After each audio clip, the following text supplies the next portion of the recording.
Hey, loves. Welcome to the Pregnancy, Loss, and Motherhood podcast, the place I created for moms like us. Pregnancy loss is all-encompassing and creates an overarching theme that runs through our lives forever. We have to learn to live with and beside the grief of losing our babies. We have to learn how to live again, how to parent again, how to engage and interact and be social again, and it can be freaking hard.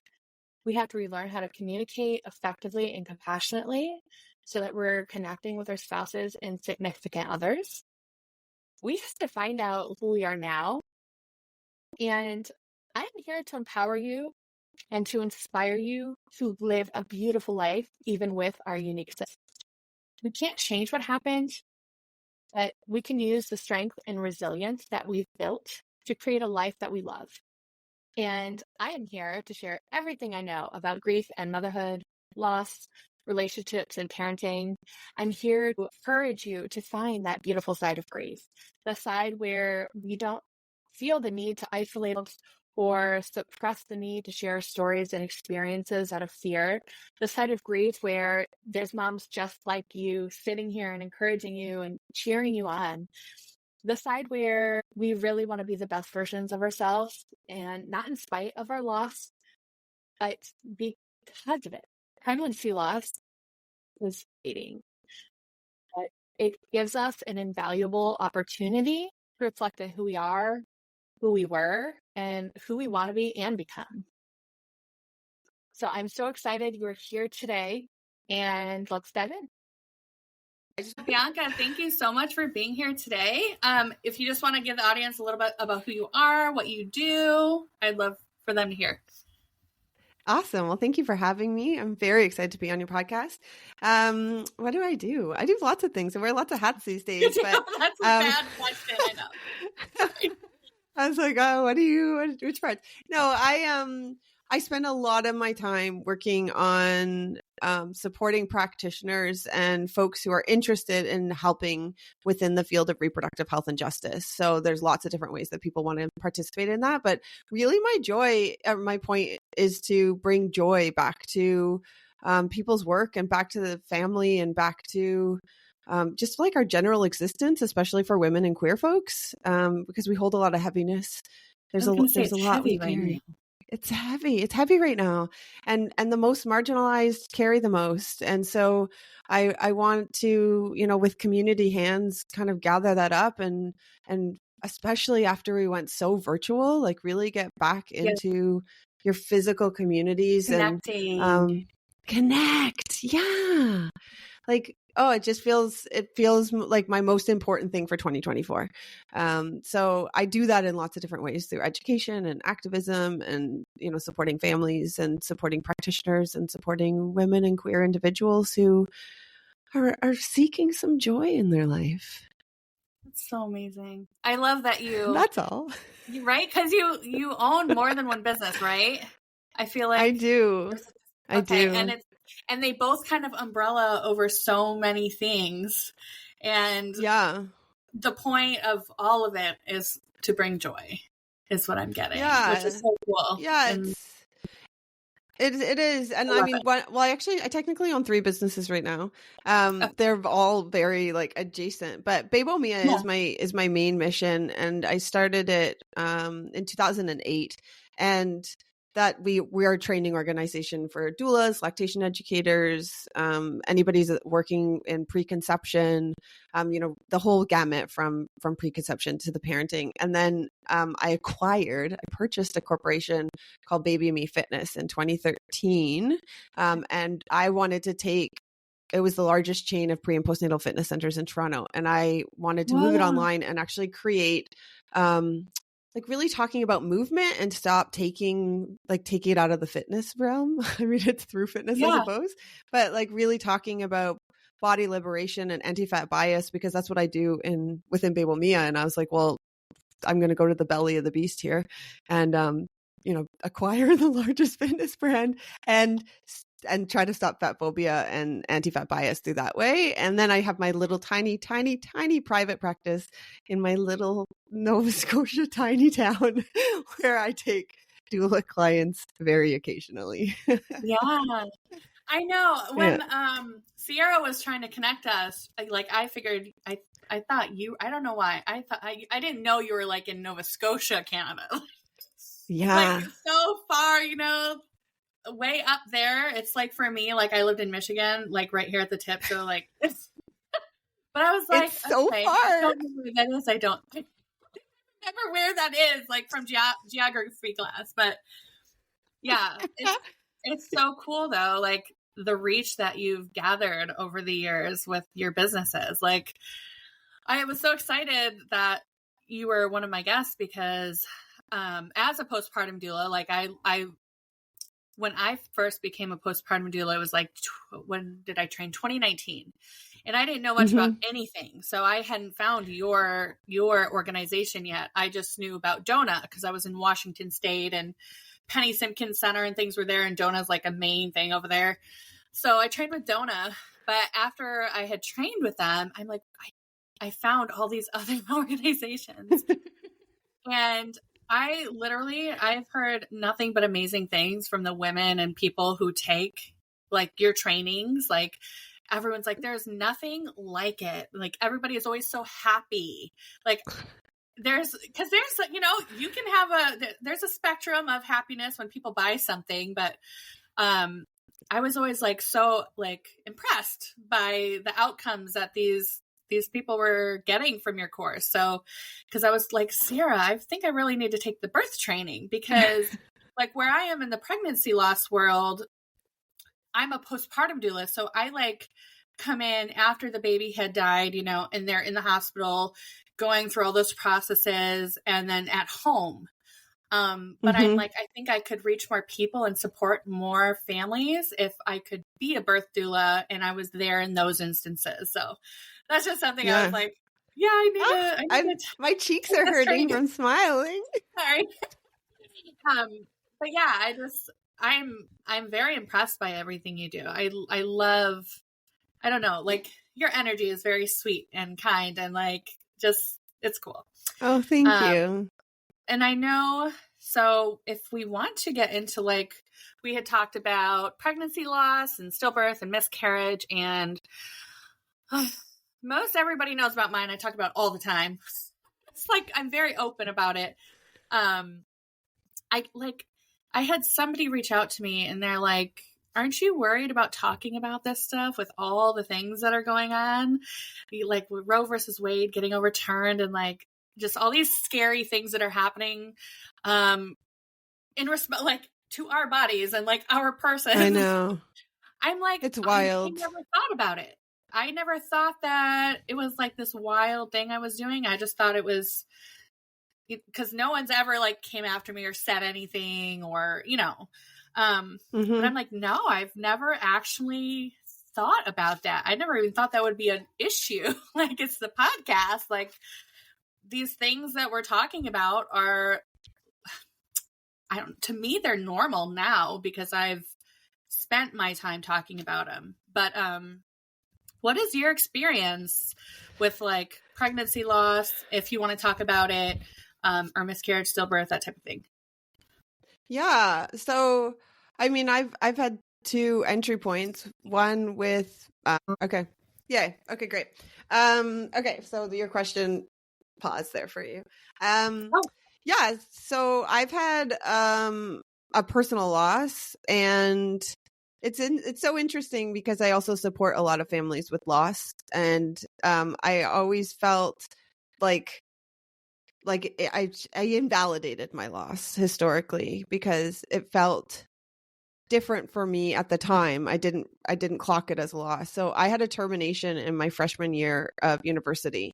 And to me at the time, it was just like, I don't know. It was surprising because I was having protected sex. And I just kind of did it like business as usual, like went and, terminated. And then it actually wasn't until after that when I like stopped being an overly booked student and like out of that survival young student mode that I really started processing it and feeling a lot of grief around it. And the things that actually I felt the most grief about was that nobody ever talked about it with me. My friends, it was kind of like, I don't want to say quite a joke, but it was more joked about than anything else. Like kind of like that, oh, remember that time story. And what was most surprising is that the women in my life that I would have trusted to take care of me around that, like my familial relationships, because I grew up in a really liberal household where it was like my family was pro-choice, and that wasn't, it wasn't anything taboo. It was just a part of like, I don't know, reproductive health. Like it's just a thing that should be available for people to choose, and that nobody ever talked about it again. And I felt like as I aged, that felt like the loss around it actually increased for me as I got older, rather than, and like any other losses I had, the loss of my dad or, moments of deep grief. They dissipated with time, or like you come up with coping, or they like soften. And I actually was quite surprised by year over year how much more grief I feel about it, from back in 2000 when it happened. And it wasn't until I had a mostly coerced hysterectomy and found myself unable to have any more children, which had a mountain of grief a few years ago, that it actually kind of like the two collided, and I felt a tremendous loss around it. But it's always felt interesting or weird processing it, because when I support my clients through their stillbirths or their medically necessary terminations, the grief looked so much different holding space for somebody else, because it had, I don't know how to describe it, but I knew that I've repeatedly, like regularly, actually just felt like I needed to be quiet about it, especially because I'm actually grieving the most ever about it, but it was 20 years ago, like 23 years ago. And so it's been interesting trying to kind of like hold the two experiences of having a deep understanding around supporting a loss like a stillbirth or a miscarriage, or I've had multiple clients who've had to have very late terminations for medical reasons, and supported them through their births, and yet mine just feels so challenging to categorize that it surprises me still. Yeah. It's weird. That is an experience. I never knew much about, like, obviously when you hear like termination for medical reasons, it's like, I don't know, there's a lot more stigma around that than say a stillbirth or a miscarriage, from what I'm noticing now, because I never paid much attention to it because I didn't have that experience. We tend to gravitate towards whatever we've experienced. And I had this woman on, her name is Kate, and she experienced a very late termination. So just hearing the story, just a lot, like she had to fly to Colorado to have the termination because the doctors where she was wouldn't allow it. And if I remember correctly, her husband wasn't like allowed in the room. I mean, it was like 8 months, and I'm just sitting here like just holding back these tears, and she's just so like, she has like owned her story. Like she uses the term abortion because that's how she feels the most powerful in like sharing her story. And there's just so much loss. And I always tell the doulas that I train, like, there's at least one woman that you've taken care of that you have no idea that she's suffered a loss. Like it is more common than we like to believe. Like, what I don't want to butcher the statistic, but it's like a higher chance of having a stillbirth and a miscarriage compared to SIDS, but yet SIDS is like what's talked about more. And I think it's because, one of the reasons is probably because those babies were living like outside the womb, for a time. So the value is different. And then had died. So exactly. The value society places on it is different than what we would. So the stories are just powerful that I hear, and like, well, and about the value. So in Canada, we have some fairly antiquated. I mean, now we're looking really good next to the U.S. as far as some of our reproductive health goes. But when you guys had the Roe v. Wade in action, there was some things that we were actually really conservative about. And I mean, we still have a barrier for access as far as abortion goes, and a lot of areas around care and choice. But I've had clients who have essentially been coerced to have testing and be kind of like kept in watch in the hospital until they hit the threshold where they will not even perform a medical termination. So I've had my clients who've had to fly to New York because they've essentially been like tricked into staying past that day. So, you know, if they can just keep them in the hospital for 4 more days, then they can't terminate. And so I've had clients who've had to fly to New York from Toronto, because I just started living in rural Nova Scotia. So my clients would fly, have their terminations, go through whatever that's like, you know, financially, emotionally, get on the plane, and then come back to Toronto to be induced and have their babies. And I mean, just the journey around that, around choice, even in situations where they're like, this is actually the best move, but we still won't do it in Canada. And so whether it's, you know, whatever they've decided around that.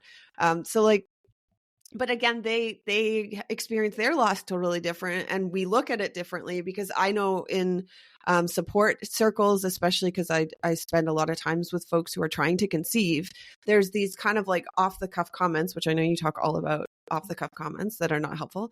But people like, well, I would have still had that baby even though it had serious disabilities and it maybe only would live for a week, but that's a week I could have had. And then they judge.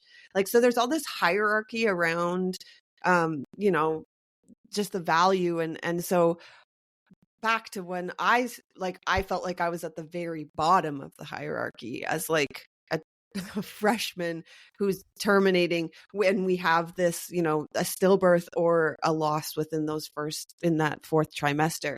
And so like when we have this scale, that even though it's not talked about, it's experienced by people. And then we just kind of like plug in losses in there. Like, oh, but yours was only at 10 weeks. Yours was at 20. Now it's a little bit more valid. Yours was at 4. You had a stillbirth and didn't even expect it. That's like the pinnacle of it.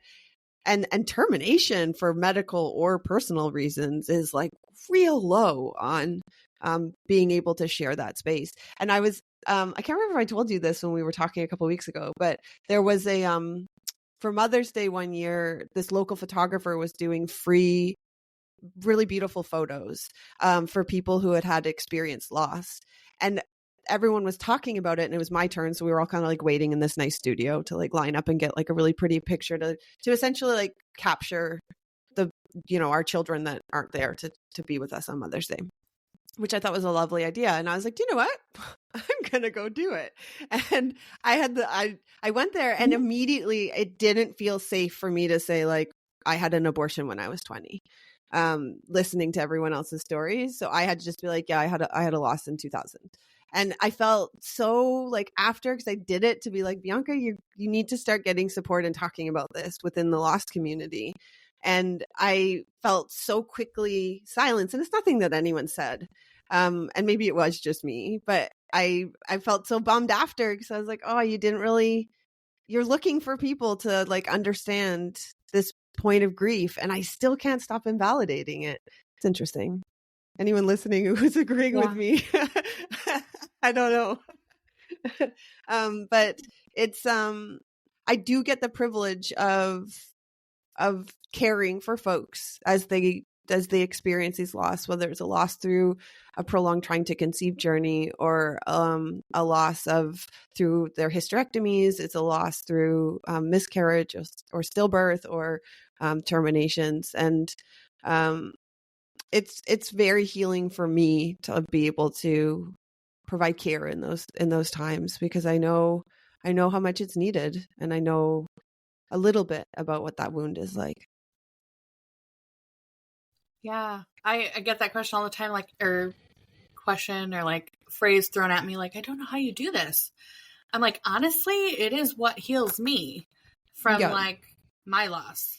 I just, I remember it was, you know, me and Kendra, my doula, going to triage. You know, my husband's gone on deployment, and going through that experience, like feeling so alone. And like,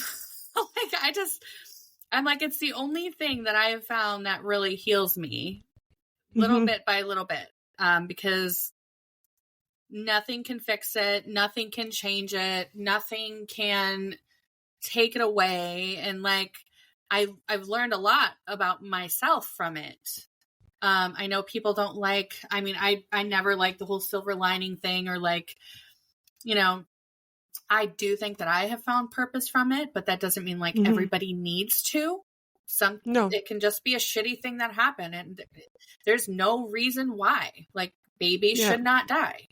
But yeah, I feel that too. I feel like every mom I talk to, every mom that I support, every doula that takes my course, like I'm like, okay, that's one more family I helped, one more. And then for me, I'm like, yes, like, because I don't know if I'd be doing this work otherwise. I mean, I love working with postpartum moms. Like, birth was never my thing. Yeah. I'm going to guess like, you did it. You wouldn't have. It's not something that you. Yeah. So I'm just like, I feel really good that I get to do this, you know, under the crappiest circumstances, but it's healing in a way, and its own way. Is. Yeah, and especially when you get to do the things that you wished you had. It's really, it's the next closest thing to actually having that need met, is knowing that you played a part in the deep connection that comes from providing something that is so critical that many of us don't have. Even if people quote support, they probably are missing the mark, if not doing some more harm, if they're not prepared to care for people with the unique needs of, you know, whatever the specific issue is. In this case, we're talking about loss. But, you know, the same thing with infertility, which they're very closely bumped up against each other. And most people say the wrong things and do the wrong things. It's because we don't know how to talk about these things in our society. They're pushed to the sides, and there's a lot of stigma around them. And so, you know, people are well-meaning, but to know that it's possible to go do some of that healing through support and care of others. Y'all, I just want to put a caveat. You still need to take care of yourself. You can't like skip that whole step and just start caring for others. That's how we get burned out. That's just one of the tricks of the patriarchy, is to keep us in all like 100% care mode all the time. So, you know, figure out if your people aren't doing it, find people who will, and keep looking until, I mean, we shouldn't have to work this hard to get care, but, you know, we can do it through community programs, through support groups, through therapy, if you have the resources and time to do that. But, yeah, it's the next best thing once we've done as much care as possible for ourselves, that we can get that need met. I know.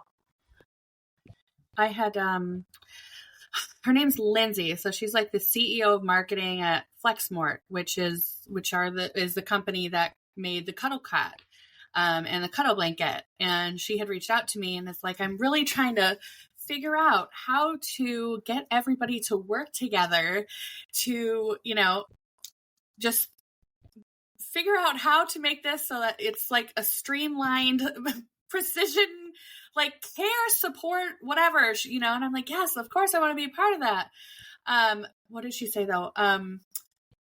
There's a point to this, and there it goes. Caring for yourself, caring for others. This happens. That happens all the time when I'm on a podcast. Sorry, guys. Oh my God. Right. But we were talking about trying to, now I remember.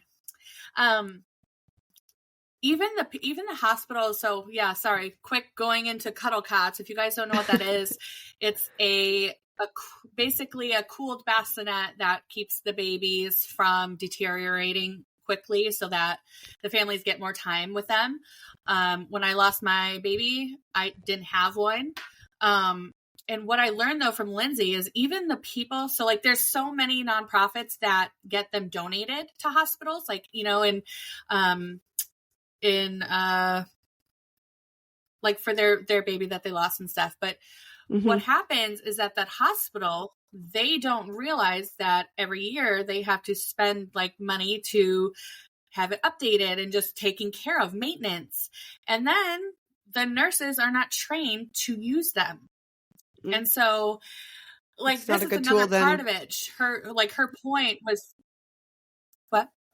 it becomes not a useful tool then, these like awesome supports for families. If they're not being maintained and people don't know how to use them, they're being missed. Exactly.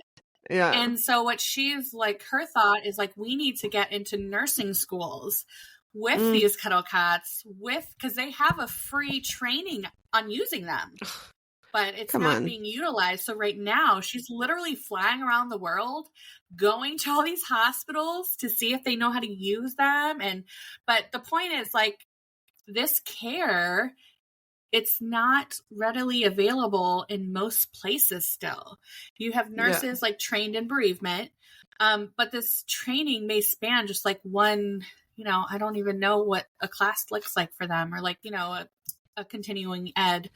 I'm not sure what that looks like, but even like the OBs get like I don't know, I think someone said like a 2-hour course or something into bereavement. Yeah, I've heard that.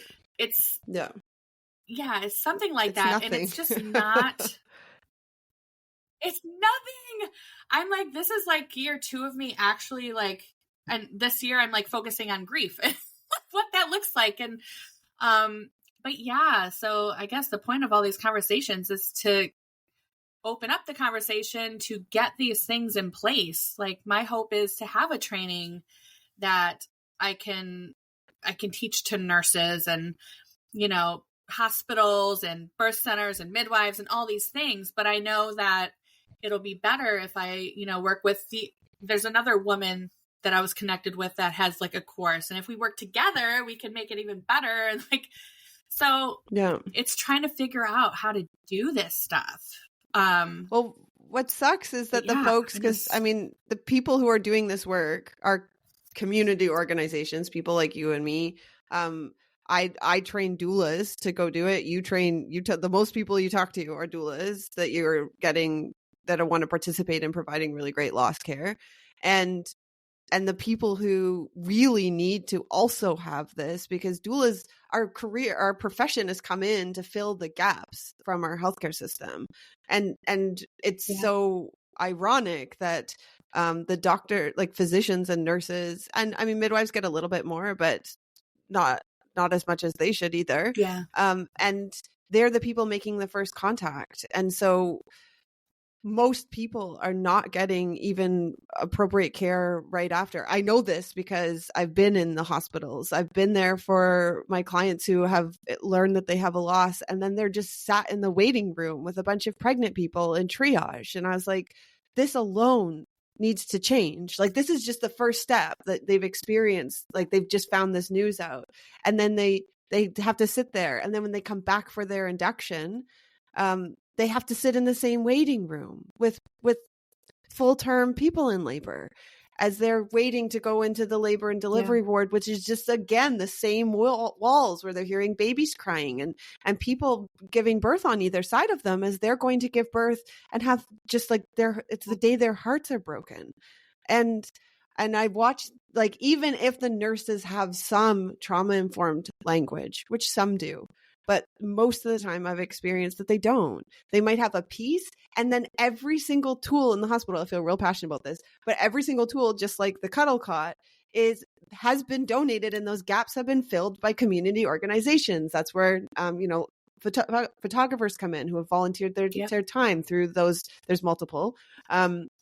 And there's the like footprint kits of folks that have come in from another community-based organization. The flyers were all from community-based organizations. The support groups after are all. And I was like, we're just continuing to fill these gaps.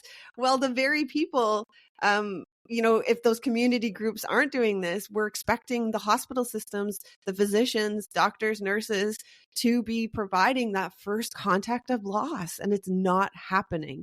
I've seen moderately fine to terrible, but I have yet to see somebody where I'm like, that was incredible. Thank you for taking such good care of my client.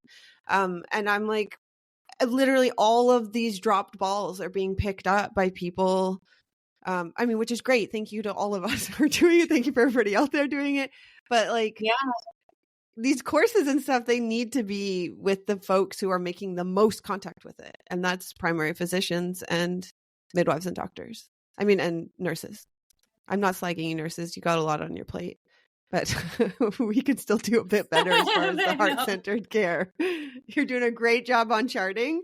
I'm sorry you have all these restrictions and limitations and not enough hands and not enough, sleep and all of those things. I know. But this is a system we're paying for, and so fix it. I don't know how many insurance providers and administrators listen to your podcasts that are like, Bianca says fix it. I don't think they do yet, but they will. I'm like, whatever, regardless of what anybody says, like hospitals and insurance companies have so much effing money.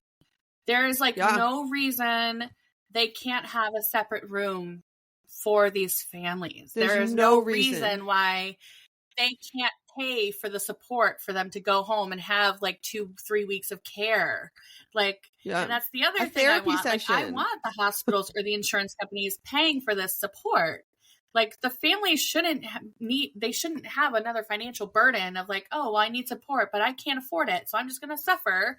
Hopefully I don't commit suicide or fall into a depression rut or make bad decisions or, we're throwing these families back home. The mom isn't checked up on until 6 weeks, even though their baby died. I know. That was the most surprising thing to me is I had, I left the hospital and I think my midwife called me the day after, but I went home to an empty house by myself. Yeah. So sorry. One, I didn't want to be alone, or I wanted to be alone. I'm sure one of my friends would have stayed with me, but the fact is that nobody knew what to do with me. Mm-hmm. They came, they brought me dinner, cleaned up the house. One of my friends had the kids, but and they gave me sleeping meds, but I didn't know what to do with myself. There's so much that's not happening. It makes me so mad and just sad because I feel unless I have millions of dollars, I can't fix that for them. But I'm going to try anyways. But I have an idea. Gotta be a way to do it. I do have an idea. Well, we're going to just keep doing community things until our system starts actually taking care of our health and well-being, which I don't know if it will in our lifetime. But one of the things I think is really amazing. So I know most of your listeners have experienced a loss or support folks who have experienced a loss. And I mean, those early days of super acute pain, this is not the time we're talking about. We're talking about once we get through that, whatever that looks like. And that might be weeks for some people. It might be months for some people. It might be a year or two for some people. So I never want to put grief as is not a linear very process. Individual. It's very individual. So whatever amount of time, once you're through that, that thick where your eyes open in the morning and the pain is just it's too much that you're just I can't, I don't want them to be open anymore. Once you're through that, one of the things that can be really, really powerful is taking that, still that sludgy kind of feeling, because it takes a long time for you to come up with the coping tools and for it to get into a manageable daily level. But it leaves, just listening to our conversation, there's a very big space there for you to provide some of that care with that kind of sludgy energy, and to take that grief and to take that loss and put it into action. This can't be too early. This is a little bit longer, because you don't want to go, you can't really support somebody when you're still needing mostly scaffolding and support for your heart. And, but this is where we can use it as a fuel and provide, fill in the gaps. Right now, in the time that you and I've been talking, we've come up with 20 of them. But there's so many tools that need to be made. There's information that needs to be distributed. There's education that needs to happen. There's care that needs to be provided. There's support groups that need to exist. There's letter writing. There's petitioning to the hospitals. There's a lot of work to do to ensure that, if it's not a medical negligence issue, that, we have a lot of silos that loss surrounds, right? Sometimes it's providers' fault that we have these losses. Sometimes they're just, the things that happen. And there's that, there's, information around early miscarriage, there's the aftercare that needs to be happening, there's stillbirths, there's terminations, there's access to termination. Right now it's real hot in the US talking about even just oral birth control. Like all these things are connected. So depending on your politics, depending on your skill set, there's a lot of space for you to get in there and be a part of the change and be a part of something better for the next people behind us, because there's a wave of people that are going to experience loss directly and through the secondary loss of, the ripple effect of what this happens in a family and in a community. And this is not, I want to keep reiterating, this is not to distract yourself. This is actually like a forward momentum. It's allowing you to be really present. It gets you back in your body. It gets you back like talking to people and hearing other people's stories, because the silence of it can be really heavy, because your friends have probably stopped calling and talking about it, and your family's like ready to move on from it, and strangers might have heard about it, but like now it's too weird to even like drop off food. Like there's that time where you're really going to have to build up some community for yourself because it does stop. Yeah. And then people don't know what to say. And then the first birthday comes around and people don't know what to say. And they're like, should I reach out? Should I acknowledge? Should this be like, what's the right thing to do? And we need to normalize, asking your people. Because I'm assuming everybody here would want somebody to ask, like, would you like me to honor their birthday, or do you want it to go by without us talking about it? Do you want to do something fun? Do you want to do something ceremonial? But like we live in a society where we think that's even rude to ask, like to even just like, don't look at it, it will pass, and then June 20th will come and go.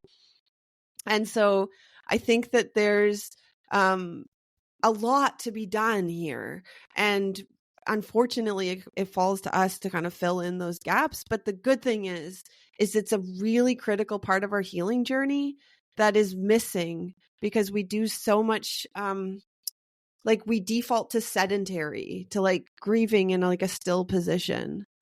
And like we do it with even just menstruation, like we curl up and then we just like go into a ball and we take a bunch of Tylenol and hope and like white knuckle it until the pain stops. And that's just like a metaphor for how we handle everything. And I think that it's lost the action, like the movement, like get that energy moving, get that connecting. Like this is why I started Bebo Mia. I had so much in my body, and I like literally used to pace my house because I was like, I have to do something. And so I started a global movement. But it gave me like it was like rocket fuel for me. And I had multiple, like I had my loss. I now had a live birth, which came actually with way more feeling of loss than a celebration of a birth. And so I was weighed down with sadness. I was completely isolated. I'd been essentially disregarded from my family of origin. I was in domestic violence. Like I was in a low, like a real low with a newborn. And so this was how I took this rage, this grief, this sadness, and kept it going. And it was actually interesting. I think the world knows this is the best fuel for me, because I find like as soon as I start wavering, a really massive loss happens in my life. Like my energy started kind of wavering. I kind of plateaued. Everything was pretty groovy like 5 years later. And oh wait, did it work? Am I connected still? Sorry, it paused. Oh, say that last part again. Did it pause?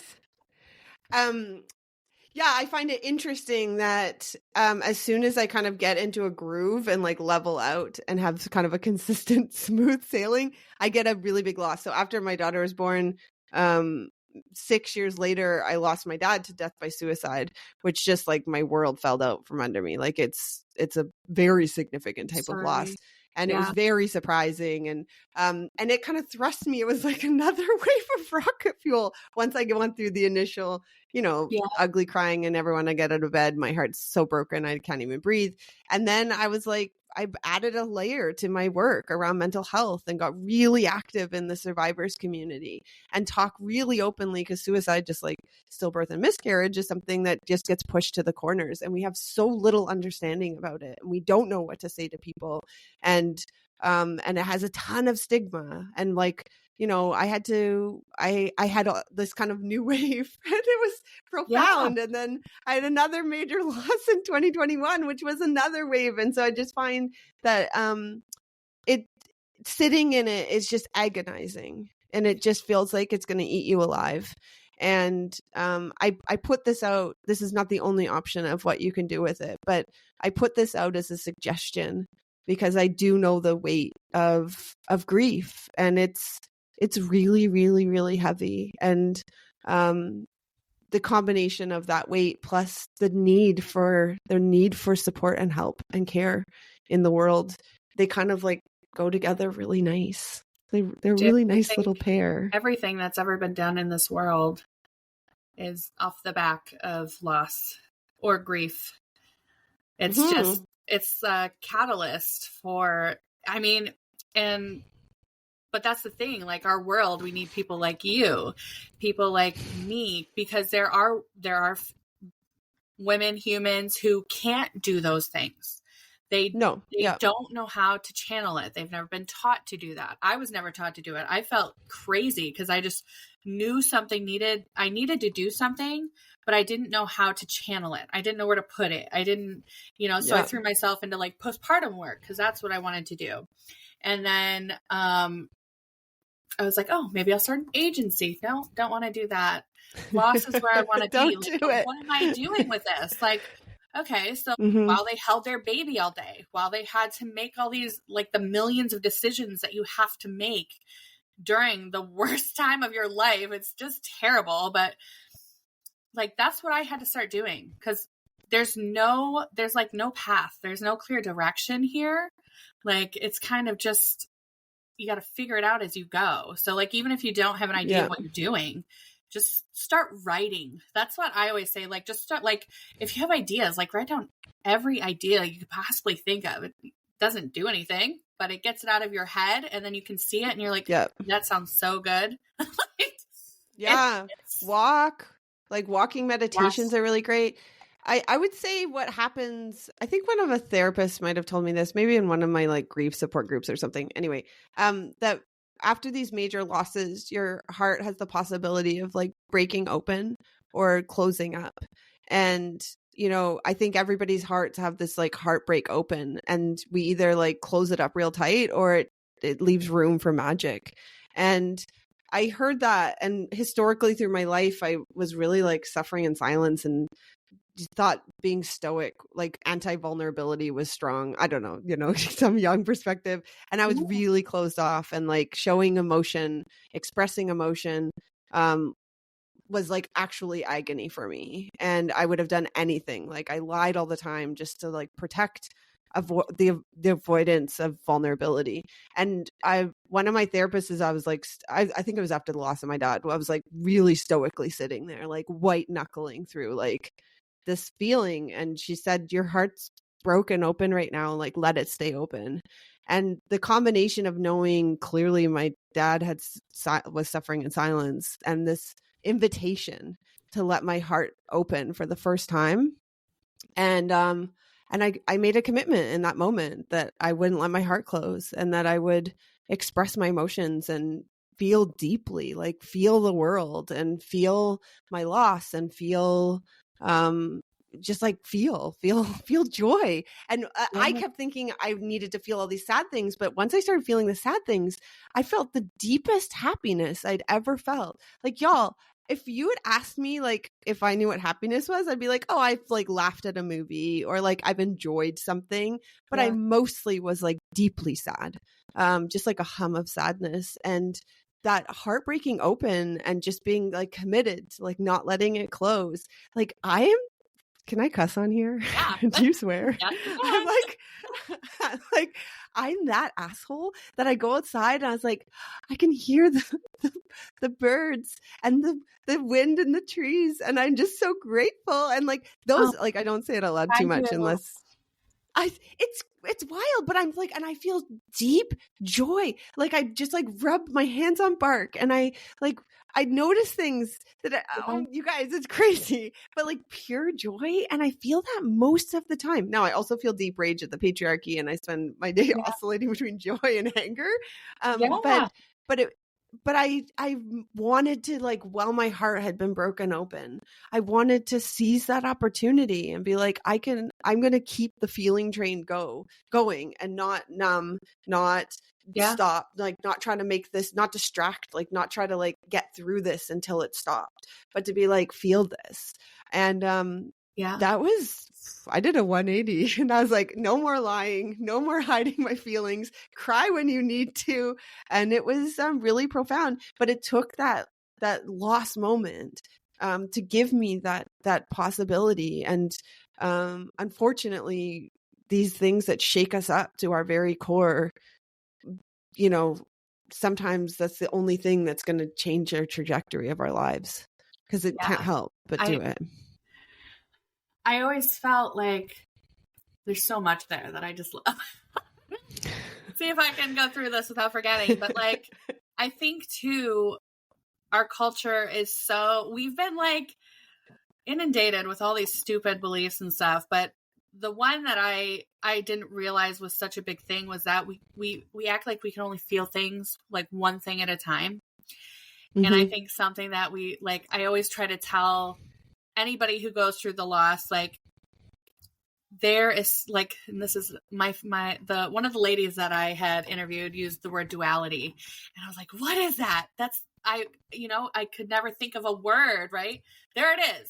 And it's like, there has to be, you are allowed to feel the good and the bad at the same time. Oh my God. Give me just a second. I'm gonna have to marker this and edit this now. My poor husband's like managing all this. All right. But anyways, okay, let me marker it again too when I start. I love the duality. I'm a big fan. I use it all the time. It's the yes and. I didn't even know it was a word, but it's like, that's perfect. But letting people who've gone through deep grief realize like that's okay. Like even new moms, like they're so focused on whether it's baby blues or postpartum depression, but just letting them allow them to experience the feelings and not put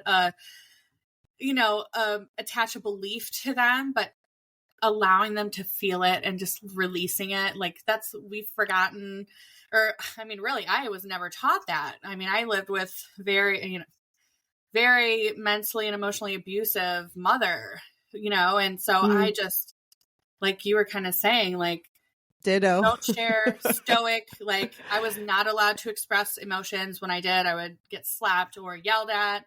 Like, so for me too, being vulnerable was such a it was scarier than staying the way I was for the rest of my life. Yeah. So I just, the duality is huge. Like I had one of my clients, she had a loss, a second trimester loss, and she just disclosed to me that she mostly felt relief like a week later. But she had to play up, like everyone kept treating her like, oh, I can't believe this is really sad, like treating, keeping in that kind of funeral vibe. And she was like, I can't share that I'm so relieved and I actually feel excited about what I'm going to do next, because I didn't realize how conflicted I was about this pregnancy.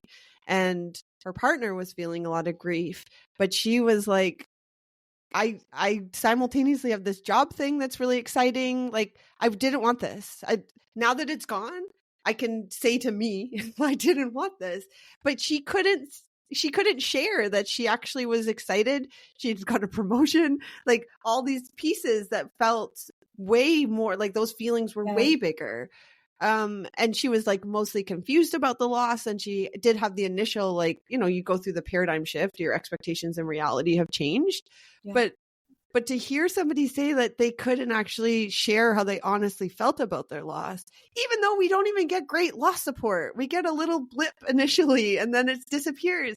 And so I was like, you think that we could actually share like, oh, I'm ready to move on from this because I feel relieved. I'm actually committed to being childless by choice. And this has kicked off that decision, these are complicated concepts. And even some people listening to this right now, you might have a whole bunch of judgment around that, which is fine because it would be a different system than where you are. But, the nuances around it, but the fact that we mostly don't talk about any of it, like the duality at all. Yeah. Around, well, I feel like her going through that would be, not wanting to share that because of the shame and guilt that other people are going to make her feel about feeling that way.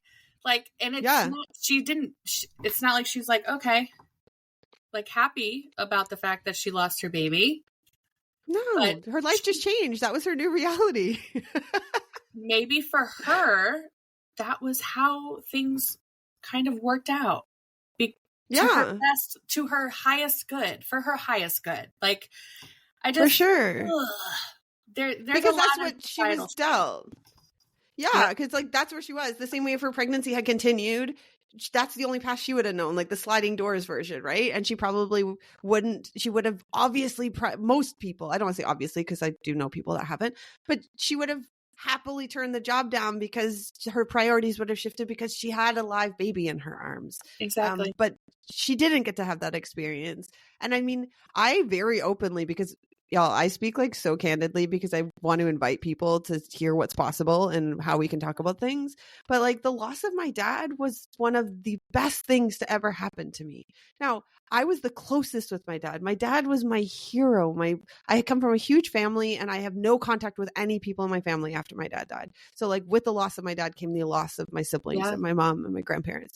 And so, but I still, what happened to my life and the joy that I feel and the trajectory, like it was a domino effect. And that was the event that kicked off one of the most profound growth, joy, discovery of myself, like valuing my life. I always had kind of a blasé, like, ugh, if I died, I died, like, who cares? And now I'm like, this is precious every day that I get to have.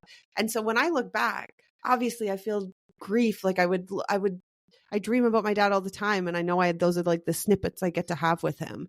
But I'm so grateful. I wouldn't change it. Even if people were like, you could go back and start at that moment. I like would never go with what my day looked like because my life wouldn't have landed where it is here.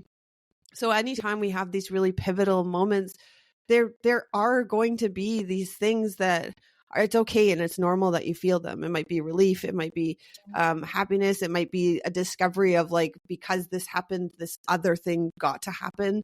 And those are okay too. And it does not take away from that you were also really, really sad. It doesn't mean that you're no longer sad. It doesn't mean that mean you're over didn't care as much. Yeah, you're not over it. It doesn't mean you're selfish because you found something else that was joyful, even if it was a job or like you won a car in a draw. Like, I don't know. It's okay to be excited about something else at the same time. And I think that we need to like really rewrite the rule books around grief and really essentially any of these spectrum emotions that we avoid at all costs, like anything that's not happiness and excitement. We need to reevaluate how we experience them because, like you said, feelings aren't facts, and there's no judgment attached to them. They're what give us depth and color and dimension, and they're really important to feel the whole range of emotions. They're important. I agree. I know. I feel like I've experienced more joy since Evelyn died, and like to say that, like if I would have said that to somebody in my family, they'd be like, "Oh, I'm so glad you're over it." Whew. Or like, "Oh, I'm so glad that, you're fine now and you're not still celebrating her birthday." Like if I was anything remotely like that, that's the responses that I would get.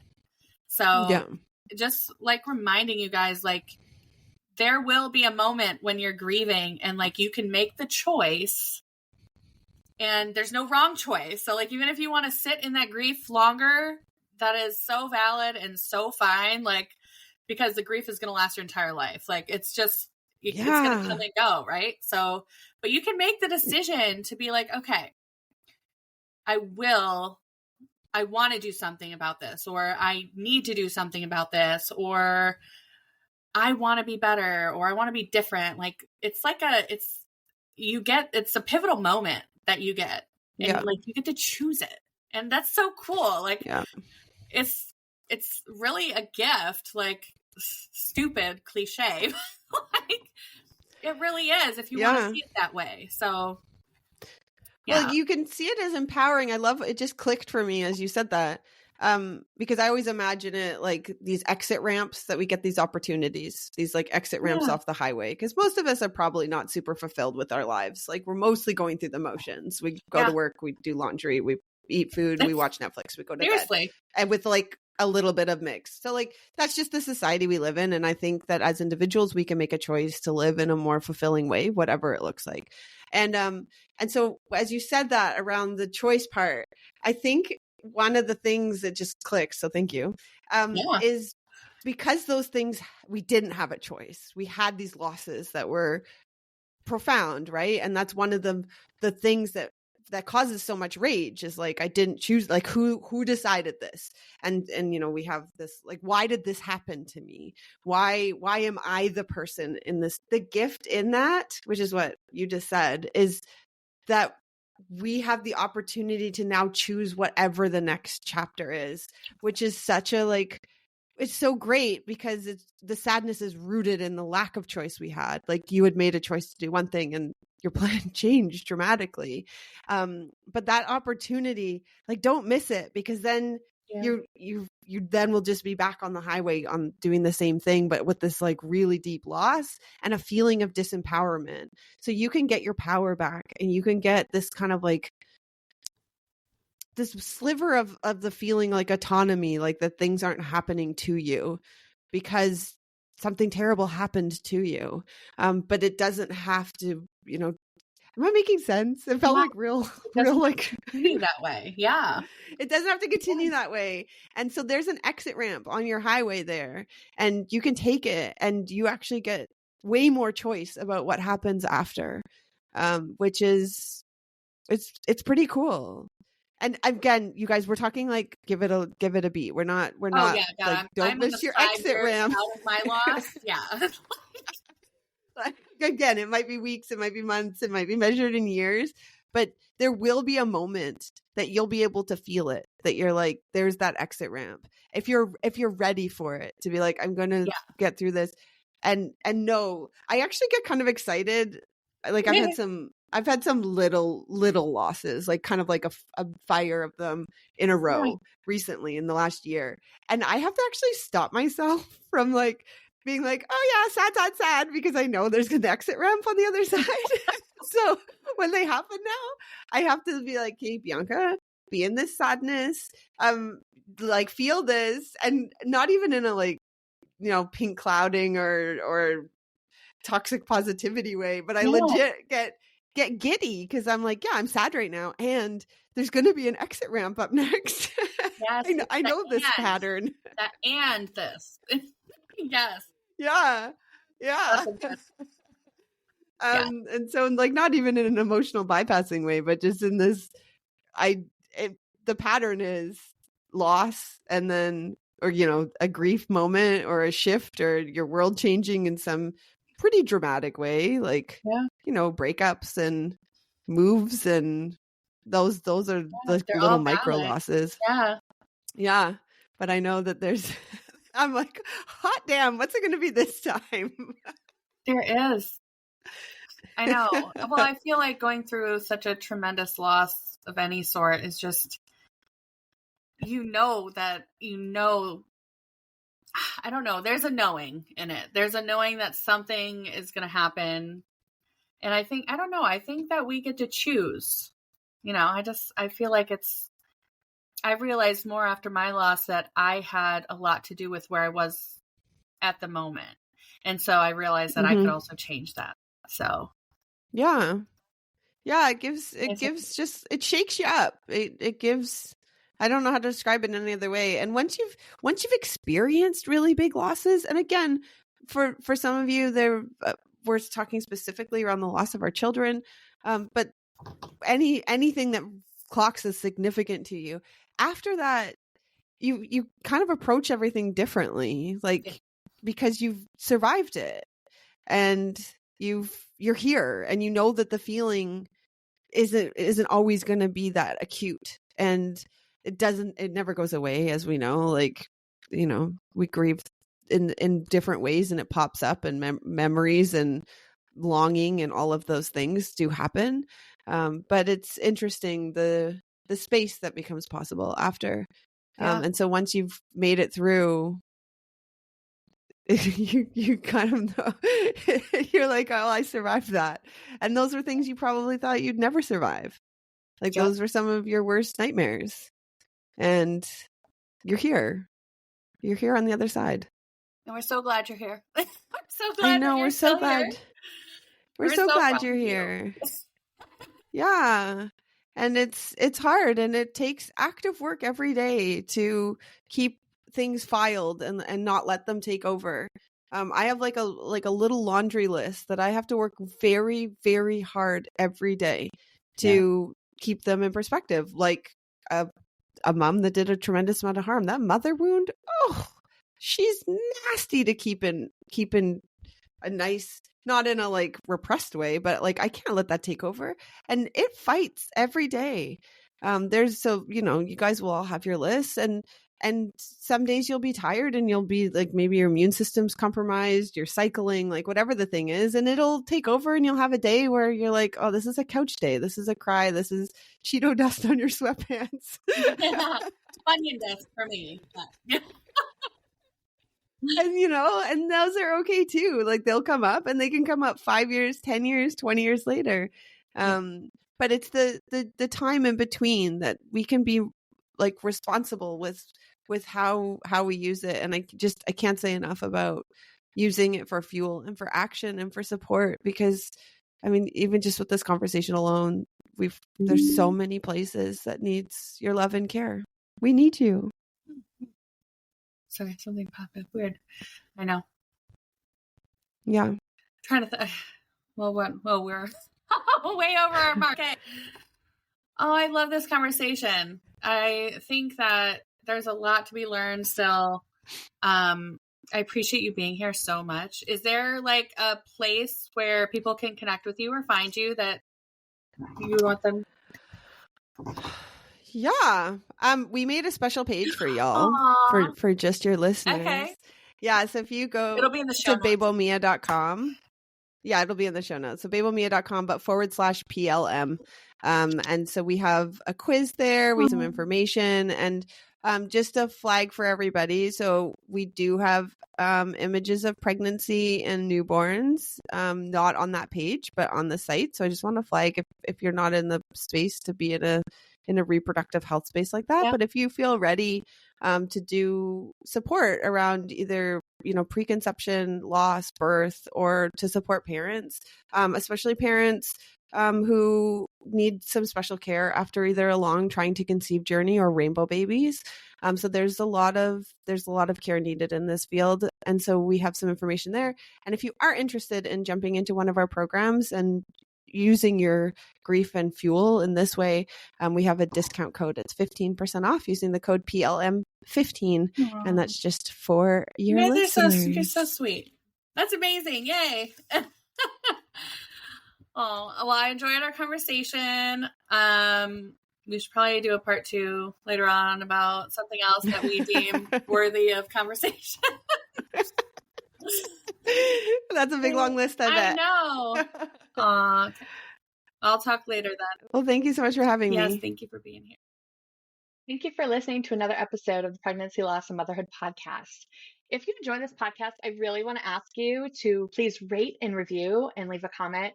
Whatever platform you're listening to, especially on Apple, it helps other moms like us find me, and it puts my podcast towards the top when people search.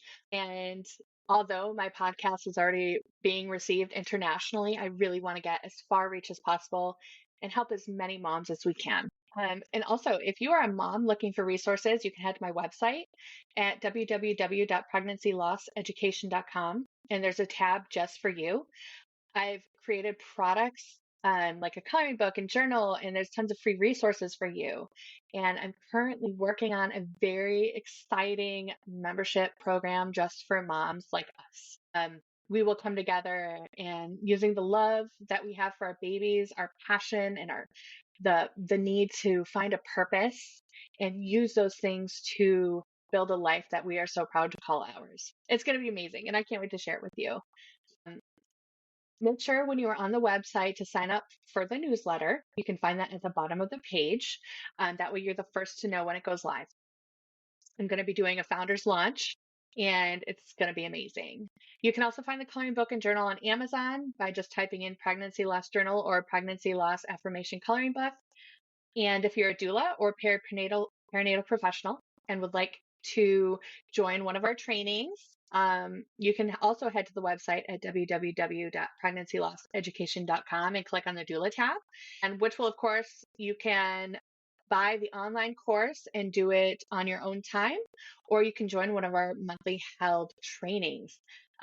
You can also find all of my offerings for bereavement care. I have a lot of PDF collections and one-on-one consulting and support. And I also help build up bereavement businesses. And you can find all of these on the website as well. I'm so happy that you're here. I'm so happy that I'm able to support you. I'll see you next week.